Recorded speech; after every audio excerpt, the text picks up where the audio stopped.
Hola, bienvenidos a este vídeo explicativo sobre un Classroom que tiene AWS Academy que estamos utilizando para hacer algunas actividades de aprendizaje, tareas, sustituciones de examen, ¿de acuerdo? Que es una construcción de un aplicativo altamente disponible y escalable, ¿de acuerdo? Y además desacoplado, donde podemos recoger todos los conocimientos que hemos hecho en la asignatura hasta ahora, ¿de acuerdo? Pero aunque es un ejercicio que no es guiado porque es un reto, no es un ejercicio paso a paso, necesita alguna pequeña explicación, o bien porque no hemos visto alguna cosa, o bien porque alguna de las cosas que hemos visto en teoría, pues bueno, hemos pasado muy rápido por encima y a lo mejor quizás necesiten una explicación para que podáis hacer el ejercicio completo. ¿De acuerdo? Pues vamos allá. El laboratorio se llama Cloud Web Application Builder, ¿de acuerdo? Este ya lo sabemos y sabemos que al abrirlo en módulos tenemos, bueno, pues la explicación en inglés y la explicación en español. Voy a coger la de español porque supongo que la estaréis cogiendo todos en español, ¿de acuerdo? Vale, pues vamos a verlo. Lo que es el ejercicio en sí no lo voy a comentar aquí, lo podéis leer en el PDF, ya lo hemos hablado en clase con los que estáis haciendo el ejercicio, ¿de acuerdo? Entonces, en resumidas cuentas, nos van a dar una web de una universidad donde podemos agregar a estudiantes, ¿de acuerdo?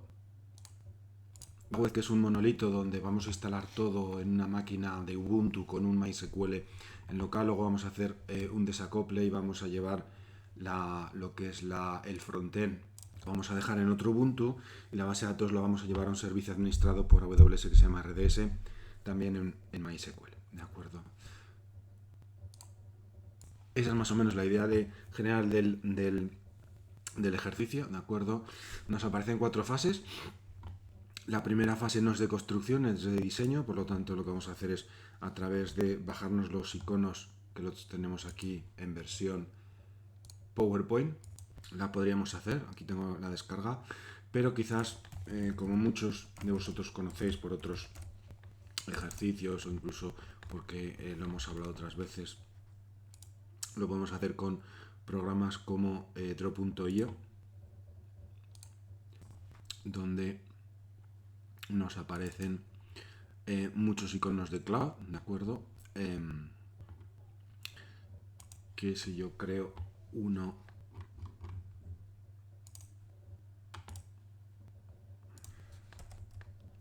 dibujo normal y corriente, pues yo tengo por aquí GCP, van a ser los de Google Cloud, ¿de acuerdo? Pero si yo busco por AWS también me van a salir todos los iconos que yo necesite, ¿de acuerdo? Y si le pongo más formas, también las puedo bajar directamente desde aquí, ponerlas, sobre todo en la W17 que están todos los iconos habituales que se suelen utilizar, ¿de acuerdo? Por lo tanto, esa primera parte es relativamente sencilla, aunque trabajosa, y ahora veremos a partir de la fase 2 qué es lo que podemos pensar y qué es lo que podemos hacer, ¿de acuerdo? Y la estimación de costes, que hemos dicho que es tremendamente importante para un ingeniero de nube, un arquitecto de nube, una figura que esté diseñando nube. Nosotros tenemos la opción del Price Calculator para hacer estimaciones de costes, y aquí tenemos que tener cuidado porque si buscamos, por ejemplo, un servicio como puede ser NatGateway, NatGateway sabemos que es un servicio de red que está dentro de VPC, por lo tanto tendré que hacer una estimación de VPC, y aquí tendríamos, si quito que no quiero costes de... Ay, ¿por qué no me va? Aquí quiero quitar esto, que ahora no me lo quita, y activar NatGateway. Y si cojo un NatGateway, en este caso que van a pasar 1 giga de información por 1 tera de información por mes, de acuerdo, 1 giga, bueno, si no pasa nada me cobran 32 euros al mes. Tener cuidado porque el NatGateway cuando apagamos el laboratorio no se apaga, o sea, nos cobrarían dinero, y luego pues hacemos una estimación que van a pasar pues 1 tera de información al mes, por ejemplo, y ya pues calcularíamos 78 solo por el NatGateway, si necesitamos poner un NatGateway, que esto lo comentaremos ahora o no. Y así sucesivamente con el resto de la estimación del presupuesto, que es súper importante hoy en día que un arquitecto de nube haga la gestión de costes cuando nos vayamos con un proyecto a la nube. Súper importante esta fase 2 del proyecto. Vamos a crearnos una aplicación web funcional, ¿de acuerdo? Bueno, los ficheros nos los va a dar aquí, también os los he subido en el GitHub como siempre, ¿de acuerdo? Que os lo dejo aquí, pero da igual, dentro del Classroom de AWS nos los darán, ¿de acuerdo? Y entonces el primer user data que vamos a utilizar para crear la máquina de monolito va a ser este de fase 2, ¿de acuerdo? Que si le echamos un vistazo, vemos que actualiza Ubuntu, que se baja el aplicativo, que se baja MySQL, lo configura y exporta unas variables. Y de aquí lo importante es que vamos a coger el usuario, el password y la base de datos que crean este monolito, es decir, un MySQL en una máquina de C2 Ubuntu, todo instalado, y lo vamos a usar a lo largo de todo el ejercicio. Por lo tanto, estos tres datos importantes, ¿de acuerdo? El resto del fichero de user data no nos agobiemos porque es un fichero de user data un poquito más complicado del que habremos podido utilizar, por ejemplo, en los ejercicios, en otros ejercicios anteriores o en la asignatura, ¿de acuerdo? Porque, por ejemplo, fijaros, instala bastantes cosas instala Node.js, instala npm, ¿de acuerdo? Es un aplicativo más completo. Bueno, pues de este primer fichero que nosotros podremos coger aquí, crearemos una máquina para lanzarlo todo el aplicativo en monolito, que como bien dice aquí, pues es una máquina de C2 con Ubuntu, ¿de acuerdo? Y miramos a ver si funciona, como así cogiendo la máquina de la IP virtual, ¿de acuerdo? Yo en principio la tengo por aquí ya lanzada, por lo tanto no va a haber ningún problema. Os debería de salir pues un aplicativo como este, de acuerdo, que si yo voy a la lista de estudiantes, meter un estudiante con datos ficticios aunque sea, para que luego cuando veamos que nos lo llevamos desacoplamos la arquitectura y lo montamos en una aplicación totalmente escalable, pues que veamos que el backup se ha hecho correctamente, ¿de acuerdo? Bueno, eso lo comentaremos ahora. Vale, más cosas. Esto sería hasta aquí. Y entonces en la fase 3 vamos a desacoplar la arquitectura. Te dice modificar la configuración del VPC, ¿de acuerdo? Entonces quizás viendo este vídeo deberíamos de empezar inicialmente a ver qué configuración de VPC necesitamos. Y como va a ser un aplicativo que posteriormente, si le echamos un vistazo a la parte inferior del documento, vamos a tener que buscar poner un balanceador y vamos a tener que poner un grupo de autoescalado, ¿de acuerdo? Pues esto nos lleva a que tendríamos que pensar en qué tipo de red queríamos poner. Mínimo vamos a tener dos zonas de disponibilidad, ¿de acuerdo? A y B. Tendremos un balanceador en red pública, pero las máquinas con la web de la universidad pueden estar aquí en red pública como sabemos que pueden hacer.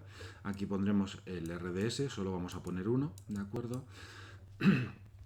Entonces podemos hacer esta distribución, de acuerdo, con 4 redes públicas, pero si queremos una web altamente escalable hay que poner 2 zonas de disponibilidad, no solo una, de acuerdo, recordarlo.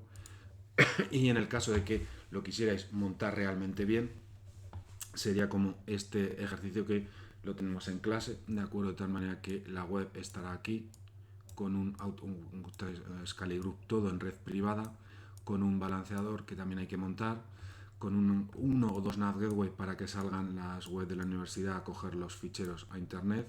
Podemos poner uno, ya sabemos que este no lo podemos ahorrar. Y esta base de datos de standby tampoco la vamos a poner porque vamos a poner MySQL normal y corriente.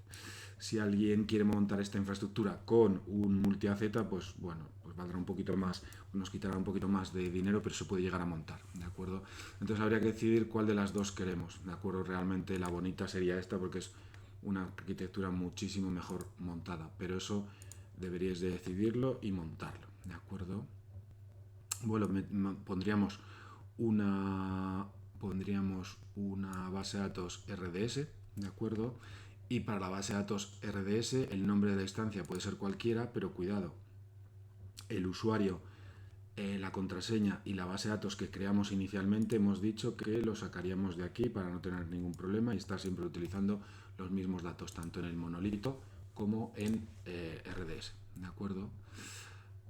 Vale, también sabemos que utilizamos un servicio que se llama Cloud9, de acuerdo, para lanzar unos scripts. Entonces cuando vayamos a lanzar esta máquina de Cloud9, por ejemplo, fijaros, yo la tengo lanzada con anterioridad a hacer este laboratorio, ¿de acuerdo? Entonces yo este laboratorio, esta máquina la tengo en la 172.31 en el VPC por defecto, pero el proyecto lo he hecho en un rango 10. Por lo tanto, esta máquina para ciertas tareas de lanzar los scripts no me va a servir. Por lo tanto, cuidado y poner la máquina de Cloud9 en la misma red, en el mismo VPC, ¿de acuerdo? Y que tengáis acceso a esa máquina de Cloud9, en una VLAN que tengamos acceso. Vale, ¿qué es Secret Manager? Vale, esto es una de las cosas que tenía que comentar porque no lo hemos visto en clase, ¿de acuerdo? Secret Manager es un gestor de secretos, ¿de acuerdo? Normalmente lo que se hace es salvar las contraseñas, no en lo que hemos visto, que aquí hemos visto que estaba en texto plano en este fichero, ¿de acuerdo? Sino que cuando cambiamos a una arquitectura desacoplada, además, no vamos a ver los secretos en el código, ni en el user data, ni en ningún sitio, ¿de acuerdo? Entonces, nosotros tenemos que crear un secreto, que se llama MyDBSecret, que lo podría crear desde aquí, desde el entorno gráfico, ¿de acuerdo? Pero que la actividad nos lo pide hacer con los scripts que podemos cargar en Cloud9. ¿De acuerdo? Si nos vamos al script 1, lo que vamos a hacer es lanzar desde el propio Cloud9 todo este Secret Manager, simplemente cambiando el usuario, el password, el endpoint de la base de datos y el nombre de la base de datos para que nos cree el Secret Manager. Estos tres datos, el 1, el 2 y el 3, los cogemos del primer user data y el 4 lo cogeremos de la instalación del RDS MySQL en single. ¿De acuerdo? Recordar que, bueno, ahora aquí no lo he dicho, ¿de acuerdo? Pero aquí en ningún momento me pone que el aplicativo tenga que estar en multi-AZ, entonces esto es opcional para vosotros, ¿de acuerdo? Si lo ponéis en multi-AZ os quedará todavía mucho mejor, ¿de acuerdo? Se puede poner en multi-AZ o en single. Hay que tener cuidado, si se elige multi-AZ, cuidado porque la base de datos coge un tamaño muy grande de instancia, bajar el tamaño de instancia a, como vimos en clase, a una T2, ¿de acuerdo? Esto es simplemente que si nosotros venimos aquí a crear una base de datos, si lo cogemos en multi-AZ, directamente nos cogerá aquí, nos va a coger multi-AZ muy rápidamente, ¿de acuerdo? Entonces, no elegir DB cluster, que nos liaremos mucho, aún eligiendo multi-AZ, aquí abajo nos va a pedir una instancia muy grande que no nos va a permitirla montar AWS. Lo que habría que hacer es bajar aquí y poner la T3 micro, ¿de acuerdo? Si elijo una instancia única, pues es más que suficiente porque nos dará directamente la T2 micro. Y otra cosa importante que la vimos en clase pero no os acordaréis, ¿de acuerdo? Independientemente que yo lo monte aquí la base de datos y solo monte una o monte dos, o yo lo haga aquí, el mismo ejemplo, necesito definir un grupo de subredes, en este caso la 4 y la 5, y si hago este otro sería la 2 y la 4, ¿de acuerdo? Eso lo tengo que hacer aquí previamente antes de mandar enviar la base de datos, ¿de acuerdo? Antes de lanzar la base de datos, para que cuando esté lanzando la base de datos y me venga a cambiar el VPC, ¿de acuerdo? Aquí abajo pueda elegir un grupo de subredes, son dos subredes que serán donde yo quiera mandar la base de datos. Importante también esto porque se os pasará, ¿de acuerdo? Vale, estábamos con el Secret Manager. Entonces, lo dicho, el Secret Manager lo que hace es, a través de esta instrucción de línea de comando que la lanzaremos desde la ventana de Cloud9, te creará un secreto. Y el aplicativo está pensado para buscar el secreto aquí y no tenerlo en el código. Si le echamos un vistazo al código de la siguiente web, lo veremos ahora, ¿de acuerdo? Porque lo siguiente es aprovisionar la nueva web, ¿de acuerdo? El aprovisionar de la nueva web se hace con el tercer script, ¿de acuerdo? El de la fase 3. Y fijaros que aquí ya no queda usuario, contraseña ni nada por ningún lado, porque el código que nosotros nos descomprimimos del programa está preparado para ir a leer a Secret Manager, ¿de acuerdo? Pero, cuidado, fijaros lo que pone aquí, esto de aquí es súper importante, que no sabemos qué es esto, ¿de acuerdo? Tiene que ver con seguridad de la nube, de acuerdo, que no lo conocemos. Entonces, cuando lancéis esta máquina de C2, hay que hacer una cosa que no hemos hecho, que os explico, ¿de acuerdo? Cuando yo lanzo esta máquina, y vaya a lanzar la máquina X y Z desacoplada, o como queréis llamarle, ¿de acuerdo? Me vengo a Ubuntu, hago todo lo que hacemos siempre, excepto, bueno, aquí en Avances Details yo le pegaré aquí el código, ¿de acuerdo? De la fase 3, pero cuidado, hay que buscar este parámetro que vais a ver aquí y poner la Piston Profile, ¿de acuerdo? Esto, y ahora os explico por qué. La Piston... No me escribe el... A ver, ahora me escribe el lapicero. La Piston Profile, ¿de acuerdo? Lo pone aquí. La Piston Profile. ¿Esto qué es? Bueno, esto lo que estamos haciendo es... la Piston Profile es un rol que nos da AWS, de tal manera que si lo activo en una máquina DC2, tiene permisos para buscar, para atacar al Secret Manager. Por lo tanto, cuando yo instalo la página web ahora con el nuevo User Data, me va a sacar la contraseña de Secret Manager, pero porque en este rol que se llama le hemos dado permisos. Esto es una opción, esto es una cosa que nos da muy cerrada AWS Academy, que simplemente nos dice que la utilicemos. Esto es el concepto de rol en la nube, y el concepto de rol en la nube, que son permisos temporales de usuarios o servicios de Amazon para llegar a otros servicios. Entonces, en este caso, yo le pongo un permiso temporal a las máquinas de C2 para que mientras me lance la nueva instancia solo con la web, pueda ir a Service Manager, a Secret Manager, y traerse la contraseña, ¿de acuerdo? Si no, no os funcionará, ¿de acuerdo? Muy importante esto, que no lo hemos visto porque es una cosa muy cerrada de AWS, y en la asignatura pues no lo hemos necesitado hasta ahora, ¿de acuerdo? Si tenéis problemas lo hablaremos. Bueno, luego migraremos la base de datos, ¿de acuerdo? Migraremos la base de datos por línea de comando, ¿de acuerdo? Eso nos lo da en los scripts de Cloud9, ¿de acuerdo? Aquí en Cloud9 nos da simplemente en el script 3 nos dice cómo hacer un dump, un backup de la base de datos. Por eso os decía de que en el monolito meter un usuario, como he hecho yo, metido Santos, vosotros meter un nombre con vuestro usuario, para que cuando restauremos cuando restauremos la base de datos en RDS, tenga el usuario, los usuarios que le habéis metido, ¿de acuerdo? El primero hace un backup y el segundo hace un restore. Por lo tanto, si yo tengo Cloud9 en la red, en mi caso la tengo en la 172.31, estas instrucciones no las puedo lanzar porque no están en la misma red. Por eso os he dicho que Cloud9 sería ideal que lo colocaseis en una red pública de vuestro proyecto, ¿de acuerdo? Para poder luego atacar a estas dos instrucciones de backup y que os las pueda hacer sin ningún problema, ¿de acuerdo? Y una vez que habéis restaurado el backup, bueno, pues podríamos probar el aplicativo ya con las máquinas aparte, ¿de acuerdo? Yo aquí en las instancias tengo, esta es la máquina ya de RDS, ¿de acuerdo? Cuando ya lo tengo, y si vengo a la máquina sola, yo puedo ver que tira de RDS y el backup que tenía antes es el mismo backup que yo tenía aquí. Esta es mi máquina monolítica y esta es mi máquina desacoplada, ¿de acuerdo? Solo tengo el frontend y el backend está en RDS. Queda hacer más cosas. Todavía me queda hacer más cosas, ¿de acuerdo? Tengo que implementar alta disponibilidad y escalabilidad, es decir, un balanceador y un grupo de autoescalado.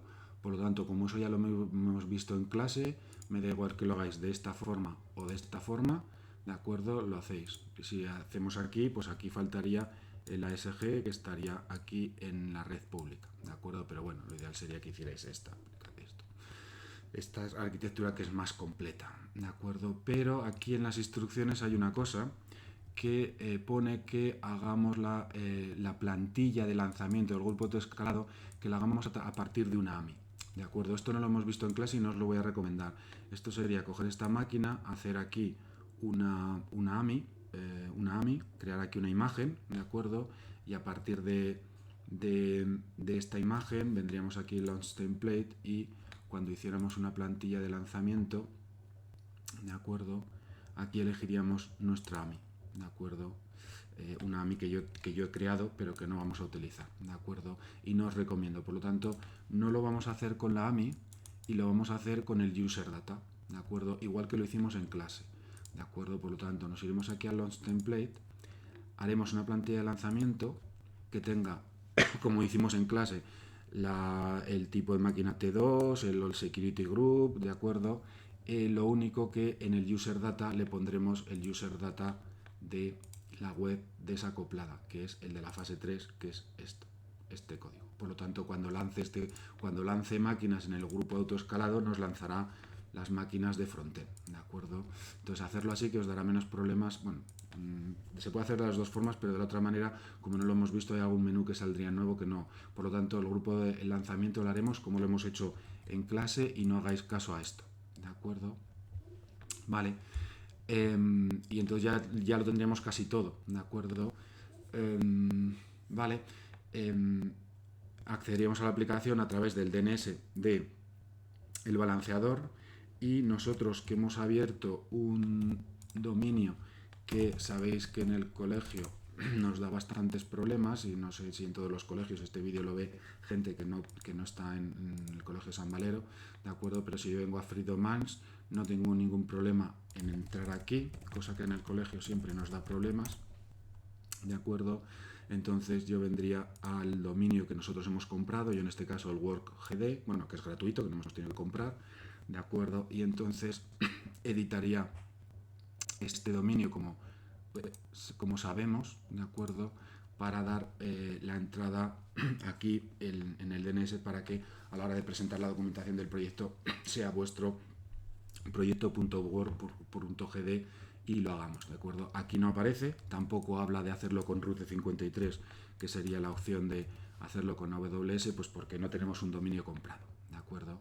Y lo último que dice es pruebas de carga de la aplicación, ¿de acuerdo? En este caso, en el script de pruebas de carga de la aplicación, nos está diciendo que lo hagamos con un aplicativo que va en Node.js que se llama LoadTest, ¿de acuerdo? De tal manera que si yo le doy esta carga de trabajo, cuando haga el grupo de cuando yo haga el grupo de autoescalado, hay una política para que, dependiendo de, y esto lo dejo como investigación del trabajo, hay una política de autoescalado que está referida al balanceador. Entonces yo activo esa política de autoescalado, lo dejo para que lo veáis, ¿de acuerdo? No os lo digo, y entonces para que lo busquéis, y entonces cuando llega un momento, pues se lanzaría, ¿de acuerdo? Yo en el grupo de autoescalado tengo definido 2 máquinas y que pueda subir hasta 3, ¿de acuerdo? ¿Cuándo sube hasta 3? Cuando se estrese el balanceador. Pero yo no os voy a recomendar el load test, que es posible que os dé problemas de instalación y problemas de ejecución. A mí me ha dado muchos problemas y no lo he utilizado casi nunca. He utilizado otros que hacen lo mismo, y en este caso os he dejado aquí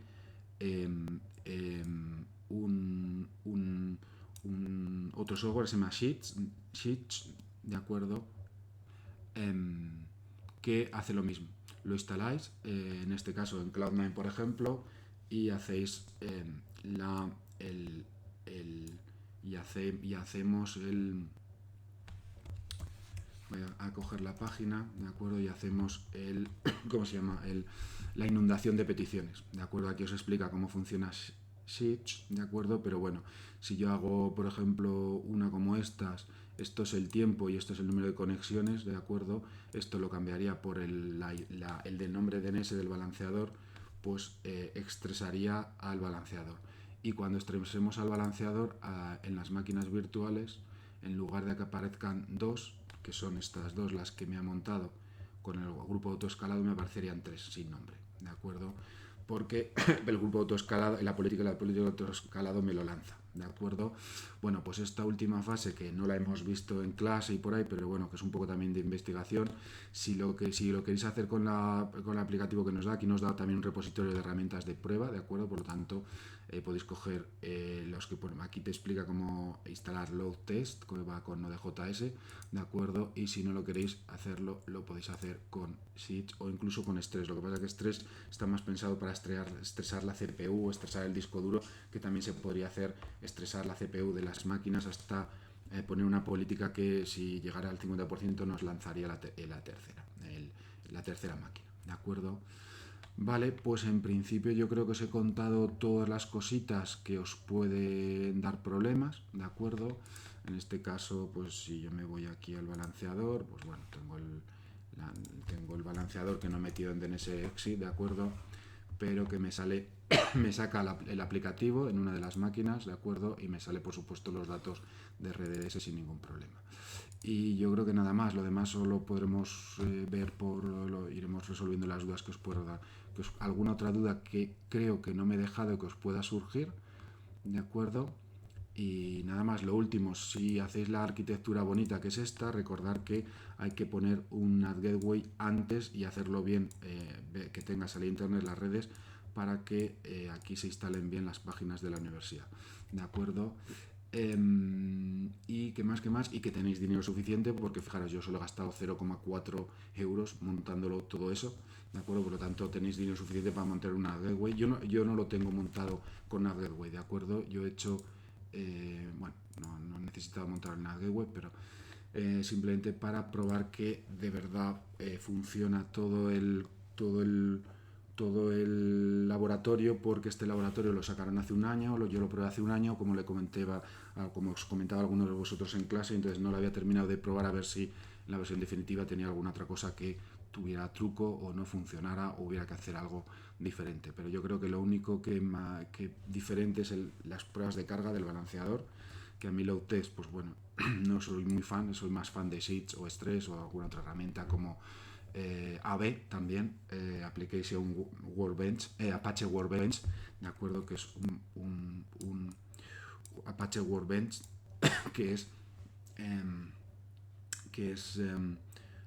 otro sistema de Stress, en este caso de forma gráfica, pero nosotros, por no instalarlo en un Windows o en un Linux gráfico, lo podemos hacer por línea de comando con Sheets o con Load Test o con lo que queráis. Bueno, echarle un vistazo al laboratorio, hacerlo, es muy bonito, porque es súper chulo el ejercicio para entender un montón de cosas que hemos estado trabajando en clase y terminar de ver despliegues web en alta disponibilidad, escalables, antes de meternos con contenedores y Kubernetes. Venga, un saludo, nos vemos, hasta luego. Dos cosas más, ¿de acuerdo? Que se me han olvidado en el vídeo principal, y he grabado este trocito y lo he pegado aquí al final. Un par de cosas. Cuando vaya haciendo yo el agua de la XYZ University y haga la fase monolítica, es decir, la fase que yo tengo aquí de creación de una aplicación web funcional básica, claro, para hacer la máquina y probar la implementación, ¿de acuerdo? Pues lo puedo hacer en el VPC por defecto, ¿de acuerdo? Lo puedo hacer en el VPC por defecto, o si yo me monto previamente el VPC, pues lanzaría aquí la máquina o la lanzaría aquí, o si yo decido hacerlo en 3 capas, esa primera máquina la lanzaría aquí o la lanzaría aquí, ¿de acuerdo? ¿Para qué? Para que yo me pueda conectar a esta máquina, ver que funciona y ya está, ¿de acuerdo? Por lo tanto, esta primera máquina puede ser lanzada en el VPC por defecto para ver que funciona la web y que es una aplicación monolítica, y que luego la transportamos a otro VPC que puede ser este, por ejemplo, ¿de acuerdo? Si lo pienso inicialmente, podría dejar la máquina inicial, si creo el VPC por defecto al primero, pues podría crear aquí la máquina, luego cuando la parte web me la lleve aquí y la parte SQL me la lleve aquí, pues esta teóricamente desaparecería, aunque nosotros no hace falta que la borremos, ¿de acuerdo? Y de esa manera, desde esta máquina vamos a poder sacar el backup del SQL y lo vamos a poder llevar aquí, ¿de acuerdo? Porque si no, no voy a tener conectividad, ¿de acuerdo? Si esta primera máquina la lanzo en el VPC por defecto, que es la red 172.31, y luego creo la 10.06, la 10.00/16, ¿de acuerdo? ¿Qué es lo que ocurre? Que si yo aquí lanzo la primera máquina, la monolítica, y luego el desacople lo voy a hacer en el 10.0016, no voy a poder no voy a poderle lanzar los comandos. Bueno, aquí sí que voy a poder hacer el backup del SQL, lo tendré que subir, por ejemplo, a un bucket de S3 para luego bajarlo. Se me complica mucho la cosa, ¿de acuerdo? Entonces, quizás lo primero es que penséis en el VPC que queréis montar, ¿de acuerdo? Y lo hagáis así como en la primera tarea, y luego la primera máquina virtual la lancéis en una red pública para ver que funciona, ¿de acuerdo? Y probar la implementación con la IP pública, ¿de acuerdo? Y luego ya hacéis el desacople de la arquitectura, como comentábamos en el principio del vídeo, ¿de acuerdo? Vale, pues eso en primer lugar. Vale, y en segundo, que se me olvidaron, de acuerdo, cuando venimos por aquí, habla de que la aplicación tiene que ser lo más segura posible, de acuerdo. Bueno, ahora no lo encuentro, un segundín que lo encuentre. Fijaros que aquí en la parte cuando hacemos el desacople utilizamos RDS para instalar un MySQL, nos dice permitir que solo la aplicación web acceda a la base de datos. Eso significa lo que vimos que era seguridad en cadena a través de los security groups. Por lo tanto, recordar que si yo aquí tengo la página web de la universidad y aquí tengo la base de datos, yo tendré aquí un security group, de acuerdo, que será, si le llamo universidad, SG Uni, y aquí crearé un SG MySQL, de acuerdo. Entonces, este grupo de seguridad solo permitirá peticiones del grupo de seguridad de universidad. ¿De acuerdo? Es lo que se llama Security Group Chain, Security Group Chains, Security Groups encadenados, de tal manera que solo haremos la petición de MySQL desde el aplicativo, y que si yo tengo aquí otro aplicativo, tengo otro aplicativo de otra cosa, no podría ir nunca a hacer la petición al MySQL. Lo vimos un día en clase, se llama seguridad en cadena, ¿de acuerdo?